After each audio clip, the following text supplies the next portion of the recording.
नमस्कार, नासिक के इगतपुरी इलाके से मैं Sohit Mishra city express show लेकर आपके सामने हाजिर हूं। जिस तरह से आप मेरे पीछे देख सकते हैं, महाराष्ट्र में मानसून के दस्तक के बाद से ही मौसम सुहाना हो चुका है। लेकिन अगर दिल्ली की बात करें तो वहां पर मानसून आने में देरी हो रही है और इसके वजह से जो पानी की किल्लत है वो काफ़ी ज़्यादा बढ़ चुकी है। दिल्ली सरकार का आरोप है कि उसके हिस्से के पानी को हरियाणा रोक रहा है, जबकि हरियाणा सरकार की ओर से इन आरोपों को सिरे से खंडन किया जा रहा है। तो वहीं अब दिल्ली सरकार इसे लेकर सुप्रीम कोर्ट जाने की बात भी कर रही है। कहीं ना कहीं पानी को लेकर अब राजनीति शुरू हो चुकी है। सहयोगी शरद शर्मा की ये रिपोर्ट देखिए।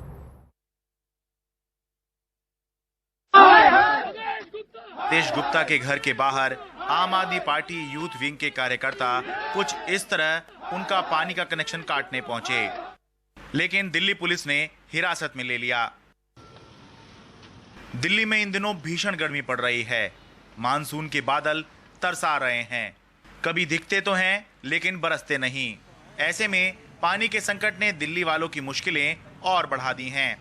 दिल्ली सरकार का दावा है कि पानी की किल्लत के लिए हरियाणा सरकार जिम्मेदार है, क्योंकि उसने दिल्ली के हिस्से का पानी रोक लिया है।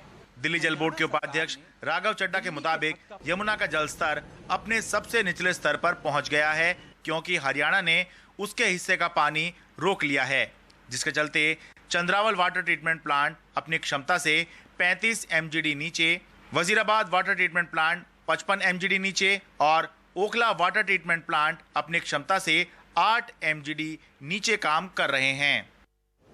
दिल्ली जल बोर्ड का दावा है कि हरियाणा ने 120 MGD पानी रोका है, जिसके लिए अब सुप्रीम कोर्ट का दरवाजा खटखटाया जाएगा। हरियाणा सरकार ने दिल्ली के हक का पानी रोक लिया है और वो दिल्ली की ओर नहीं आने दिया जा रहा है, जिसके चलते दिल्ली में यमुना नदी के माध्यम से जो पानी आता है उसका स्तर घट गया है। दिल्ली जल बोर्ड ने इस परेशानी के चलते एक बहुत महत्वपूर्ण फैसला लिया है और महत्वपूर्ण फैसला यह लिया है कि दिल्ली जल बोर्ड अब सुप्रीम कोर्ट का दरवाजा खटखटाएगा। हम ऑनरेबल सुप्रीम कोर्ट का, उच्चतम न्यायालय का दरवाजा खटखटाएंगे, हरियाणा सरकार के खिलाफ जाएंगे और सुप्रीम कोर्ट से दिल्ली वालों के हक के लिए, उनके अधिकार के लिए गुहार लगाएंगे। उधर हरियाणा सरकार दिल्ली सरकार के आरोपों को सिरे से खारिज कर रही है। हरियाणा के मुख्यमंत्री के प्रमुख मीडिया सलाहकार विनोद मेहता ने ट्वीट कर कहा कि दिल्ली की आम आदमी पार्टी सरकार और उसमें शामिल लोग आदतन शिकायती हैं। पिछले 7 वर्षों में ऐसा कोई भी दिन हो जिस दिन दिल्ली को पानी के आवंटित कोटे से 1 लोटा भी पानी कम मिला हो तो बताएं। हरियाणा का हमेशा जरूरत से ज्यादा पानी देने का रिकॉर्ड रहा है, कम का नहीं। माना जा रहा है कि फिलहाल सारी समस्या मानसून की बरसात में देरी की वजह से खड़ी हुई है। ऐसे में या तो बरसात हो जाए या फिर सुप्रीम कोर्ट कोई आदेश दे। इसके अलावा फिलहाल कोई रास्ता निकलता नहीं दिख रहा। दिल्ली से शरद शर्मा, NDTV इंडिया। जैसे जैसे कोरोना के मामलों में गिरावट आई तो वहीं हमने ये भी देखा कि जो वैक्सीनेशन की जो पूरी प्रक्रिया है वो भी ढीली होती गई। कम जागरूकता और साथ ही साथ लोगों में इसे लेकर जिस तरह से अलग अलग राय हैं, उसे इसकी एक बड़ी वजह मानी जा रही है। लेकिन देश के 4 बड़े महानगरों की अगर बात करें तो टीकाकरण की कमी की वजह से ही जो वैक्सीनेशन की रफ्तार है वो धीमी हो चुकी है। सरकारी दावे चाहे जो कुछ कहे, लेकिन हकीकत यही है कि कई जगहों पर जो सरकारी केंद्र हैं वहाँ पर वैक्सीनेशन की भारी किल्लत है। सहयोगी सुकीर्ति द्विवेदी की रिपोर्ट देखिए।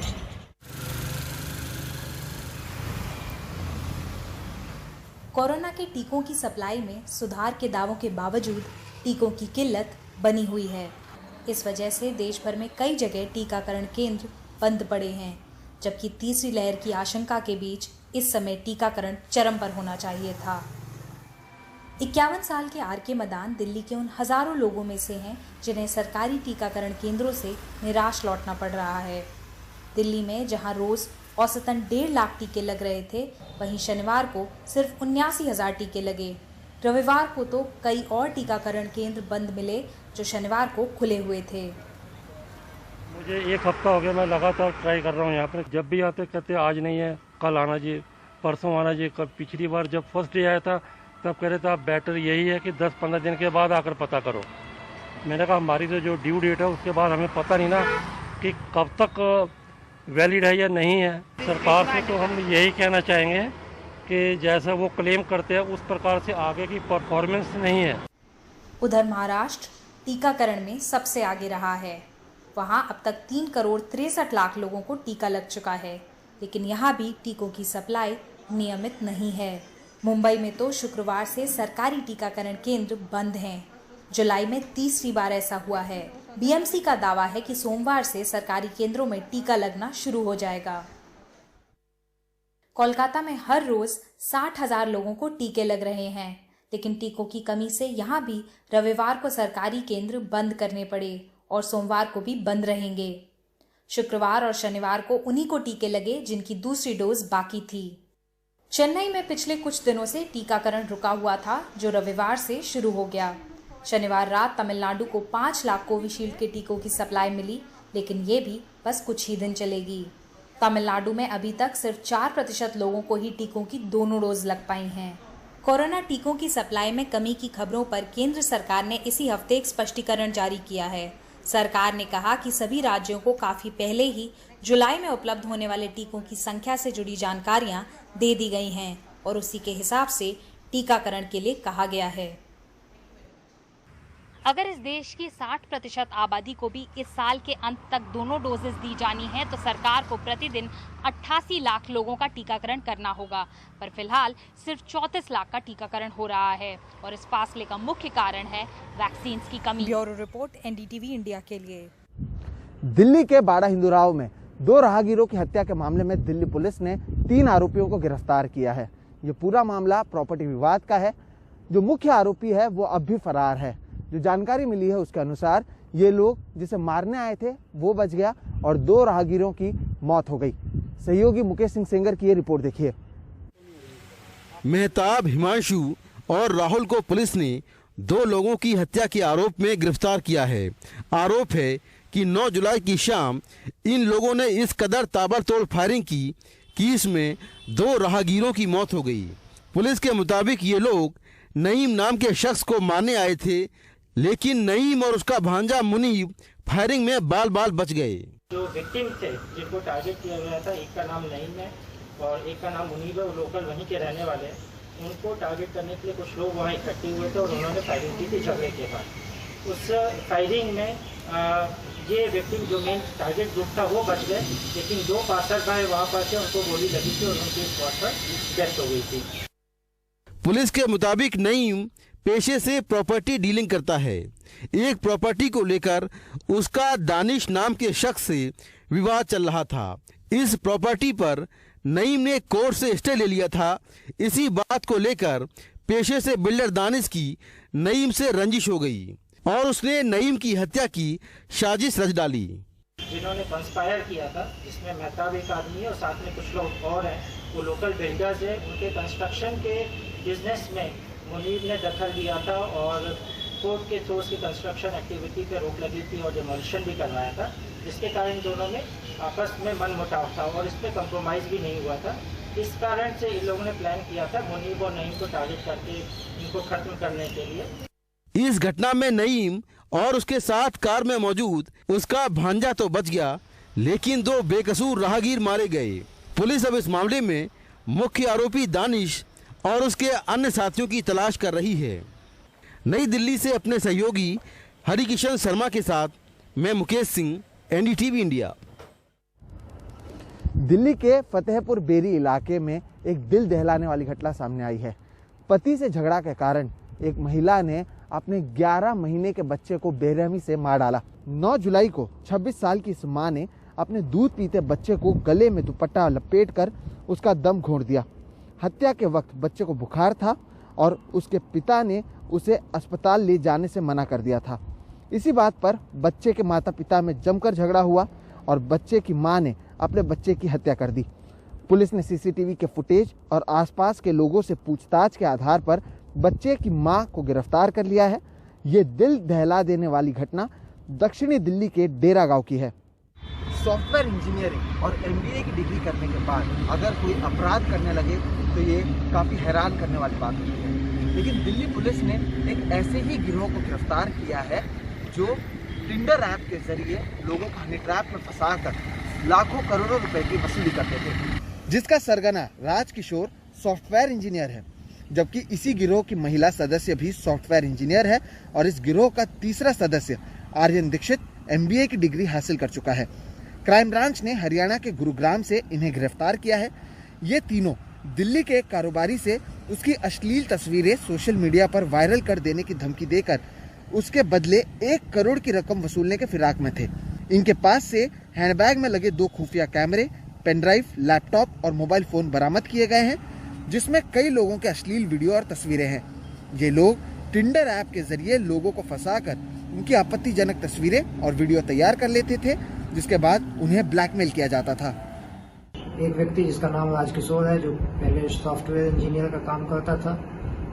दूसरा व्यक्ति जिसका नाम आर्यन दीक्षित है और जो गारमेंट एक्सपोर्ट का काम करता है, और इनकी एक साथी, एक लेडी, इन 3 लोगों को गिरफ्तार किया है, जो टिंडर ऐप के जरिए पैसे वाले व्यापारी, कारोबारी और अन्य व्यक्तियों को टारगेट करते थे और उनका वीडियो बनाकर उनको हनी ट्रैप करते थे और फिर ब्लैकमेल करते थे। एक व्यापारी जो कि साउथ दिल्ली की तरफ का है, उससे 1 करोड़ की एक्सटॉर्शन मांगने की फिराक में ये तीनों व्यक्ति थे। उत्तर प्रदेश में एक बड़ी आतंकी साजिश का पर्दाफाश हुआ है। यूपी ATS ने लखनऊ से मिनहाज अहमद और मशीर दीन उर्फ मुशीर नाम के 2 आतंकियों को गिरफ्तार किया है। गिरफ्तार आतंकी अलकायदा के अंसार गजवातुल हिंद से जुड़े बताए जा रहे हैं। इनके पास से भारी मात्रा में विस्फोटक और असलहे बरामद हुए हैं। यूपी के ADG law and order Prashant Kumar ने इस बारे में मीडिया को जानकारी दी। उन्होंने कहा कि गिरफ्तार आतंकियों की लखनऊ समेत यूपी के कई शहरों में विस्फोट की मंशा थी और 15 अगस्त से पहले विस्फोट की साजिश रची जा रही थी।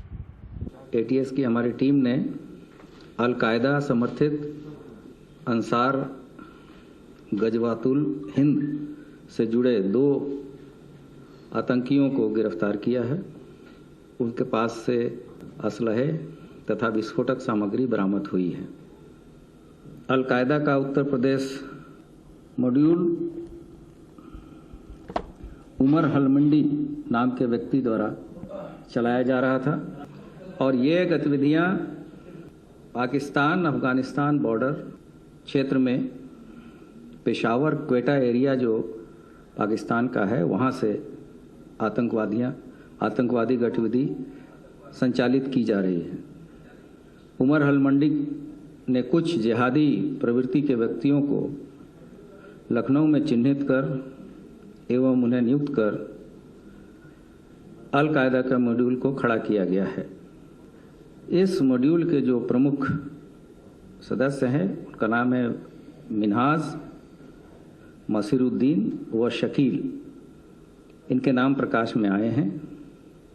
इन लोगों ने उमर हलमंडी के निर्देश पर तथा अपने अन्य साथियों के सहायता से 15 अगस्त के पूर्व उत्तर प्रदेश के विभिन्न शहरों में, विशेषकर लखनऊ के महत्वपूर्ण स्थानों, स्मारकों, भीड़भाड़ वाले इलाकों में विस्फोट करने, मानव बम आदि द्वारा आतंकी घटना कारित करने की तैयारी में थे। इसके लिए इनके द्वारा शस्त्र एवं विस्फोटक आदि भी एकत्रित किया गया था। इस गिरोह में लखनऊ तथा कानपुर के इनके अन्य साथी भी शामिल हैं। दिल्ली पुलिस स्पेशल सेल की एक टीम अगले 2 दिन में लखनऊ जाकर अलकायदा के इन आतंकियों से पूछताछ करेगी। स्पेशल सेल ने साल 2015 में पैन इंडिया AQIS मॉड्यूल का खुलासा कर करीब 6 आतंकियों को गिरफ्तार किया था, जिसमें कुछ आतंकी यूपी के थे। खुफिया सूत्रों के मुताबिक अलकायदा का मौजूदा एक प्रमुख आतंकी उमर अल मंडी भी यूपी के संभल का रहने वाला बताया जा रहा है, जिसका असली नाम सैयद अख्तर है और ये दिल्ली पुलिस स्पेशल सेल के मामले में वांटेड भी है।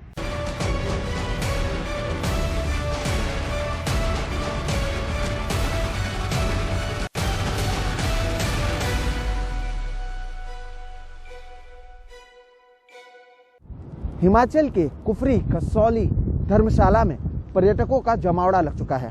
हालात ये हैं कि इन पर्यटकों को वहां पर होटल में जगह नहीं मिल पा रही है। पर्यटकों के आने से कई जगहों पर भारी ट्रैफिक लग गया है। पहाड़ों पर गाड़ियों की लंबी लंबी कतारें नजर आ रही हैं।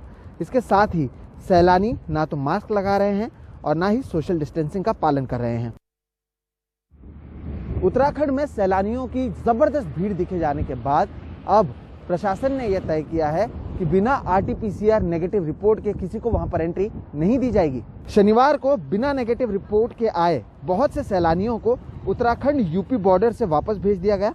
उत्तराखंड के होटल भी अब 50% क्षमता के साथ ही चलाए जाएंगे।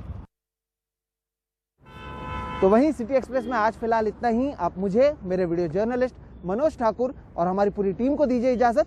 देश और दुनिया की बाकी खबरों के लिए आप देखते रहिए सिर्फ NDTV इंडिया। नमस्कार।